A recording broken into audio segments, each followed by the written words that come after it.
वामपंथी नेता और मार्क्सवादी कम्युनिस्ट पार्टी यानी सीपीआईएम के महासचिव सीताराम येचुरी का निधन हो गया है। उन्होंने 72 साल की उम्र में अंतिम सांस ली। सीताराम येचुरी दिल्ली के एम्स के आईसीयू में भर्ती थे। माकपा ने मंगलवार को एक बयान जारी कर कहा था कि 72 वर्षीय येचुरी का एम्स के आईसीयू में इलाज किया गया था। वह एक्यूट रेस्पिरेटरी ट्रैक्ट इन्फेक्शन से पीड़ित थे। उन्हें 19 अगस्त को एम्स के आईसीयू में भर्ती कराया गया था।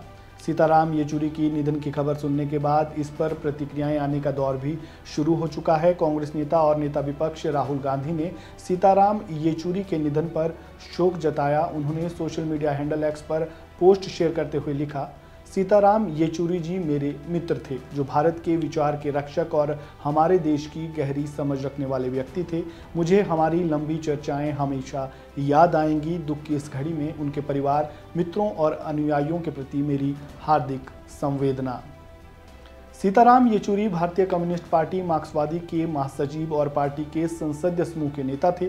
उनका जन्म 12 अगस्त 1952 को चेन्नई में एक तेलुगु भाषी ब्राह्मण परिवार में हुआ था। उनके पिता सर्वेश्वर सोमयाजुला येचुरी आंध्र प्रदेश राज्य सड़क परिवहन निगम में इंजीनियर थे। उनकी मां कलपकम येचुरी एक सरकारी अधिकारी थी। वे हैदराबाद में पले बढ़े और 10वीं कक्षा तक हैदराबाद के ऑल सेंट हाई स्कूल में पढ़ाई की। इसके बाद सीताराम येचुरी ने प्रेसिडेंट स्टेट स्कूल नई दिल्ली में दाखिला लिया और केंद्रीय माध्यमिक शिक्षा उच्च बोर्ड उच्च स्तर माध्यमिक परीक्षा में फर्स्ट रैंक हासिल की। इसके बाद उन्होंने सेंट स्टीफन कॉलेज दिल्ली में अर्थशास्त्र में बीए ऑनर्स की पढ़ाई की और फिर जवाहरलाल नेहरू विश्वविद्यालय से अर्थशास्त्र में एमए किया।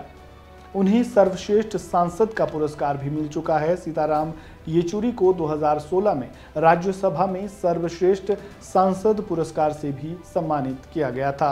आपातकाल में जेएनयू में रहते हुए उन्हें गिरफ्तार भी किया गया था। इसके बाद वह लगातार 3 बार जेएनयू छात्र संघ के अध्यक्ष चुने गए। 1984 में उनको सीपीआईएम की केंद्रीय समिति में शामिल किया गया था। 2015 में उनको पार्टी का महासचिव चुना गया। येचुरी 2005 में पश्चिम बंगाल से राज्यसभा के लिए चुने गए थे। उन्होंने सदन में कई मुद्दे उठाए। वे अपने बेबाक अंदाज के लिए जाने जाते थे। उन्होंने हाल ही में कोलकाता की घटना को लेकर भी बयान दिया था। साथ ही नए आपराधिक कानूनों को लेकर दायर याचिका में विपक्षी गठबंधन इंडिया का समर्थन किया था।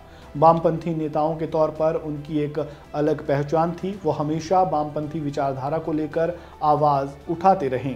पिछले कई दिनों से उनका स्वास्थ्य खराब चल रहा था। हाल ही में येचुरी की मोतियाबिंद की सर्जरी हुई थी। इसके बाद उन्हें फेफड़ों में संक्रमण के चलते एम्स में भर्ती कराया गया था, जहां उनकी हालत लगातार बिगड़ती चली गई और आज यानी गुरुवार 12 सितंबर को वे हमेशा हमेशा के लिए दुनिया छोड़कर चले गए। वन इंडिया परिवार सीताराम येचुरी को श्रद्धांजलि अर्पित करता है और उनकी आत्मा की शांति की कामना करता है। इस खबर में फिलहाल इतना ही। खबरों से जुड़े ताज़ा अपडेट के लिए बने रहें वन इंडिया हिंदी के साथ। धन्यवाद।